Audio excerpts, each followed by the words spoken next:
Praise the Lord. जय मसीह की।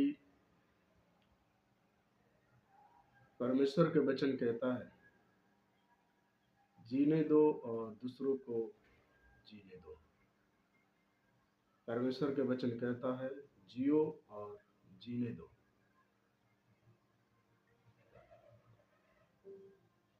परमेश्वर के वचन हमें सिखाता है। परमेश्वर के वचन हमें सिखाता है, एक बार और में बोलता है, जीने दो और दूसरों को भी जीने दो। परमेश्वर के वचन में लिखा है, इसलिए जो मसीह में विश्वास करते हैं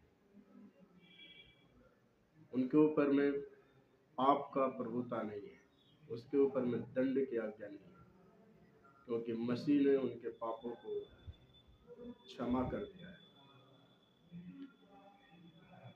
इसलिए अब जो मसीह यीशु में है, उन पर दंड की आज्ञा नहीं। इसलिए जो मसीह में है उन पर दंड की आज्ञा नहीं। उत्तर है, क्योंकि जीवन की आत्मा की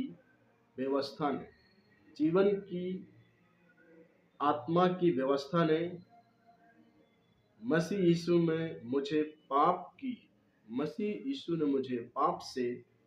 मृत्यु की व्यवस्था से स्वतंत्र कर दिया है। मसीह ने हमारे पापों के लिए क्रूस पर चढ़ गया और हमारे पापों के बदले उसने क्रूस पर अपना खून बहाया। इसलिए प्रभु कहता है, जियो और दूसरों को जीने दो। क्योंकि शारीरिक व्यक्ति शरीर की बातों पर मन लगाते हैं, परंतु आध्यात्मिक आत्मा की बातों पर मन लगाते हैं। शरीर पर मन लगाना तो मृत्यु है, परंतु आत्मा पर मन लगाना जीवन है।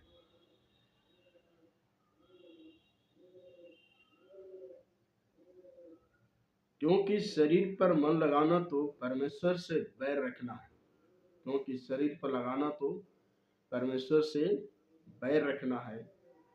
क्योंकि ना तो परमेश्वर की व्यवस्था के अधीन है। वो शरीर पर मन लगाने वाला परमेश्वर की व्यवस्था के अधीन नहीं है और ना ही हो सकता है।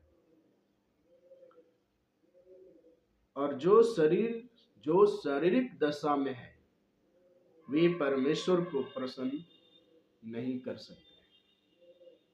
हम शारीरिक दशा में होकर परमेश्वर को प्रसन्न नहीं कर सकता है।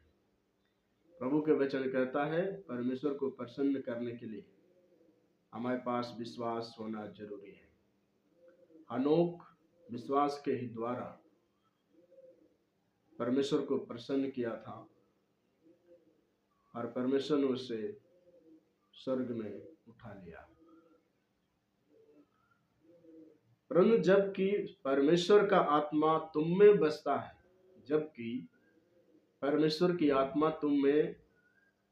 है, तो तुम शारीरिक दशा में नहीं परंतु आत्मिक दशा में हो। यदि किसी में मसीह का आत्मा नहीं तो वह उसका जन नहीं है।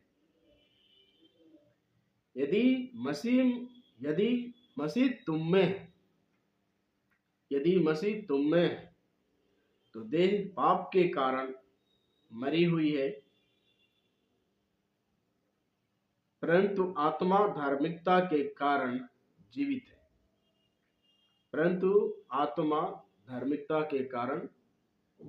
है।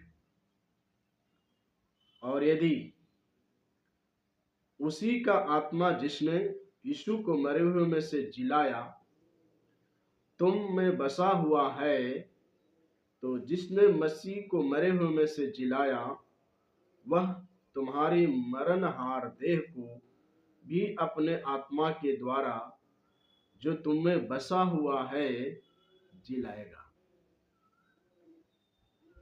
यहाँ हम इस वचन से सीखते हैं। तो परमेश्वर का वचन कहता है जीने दो और दूसरों को जीने दो।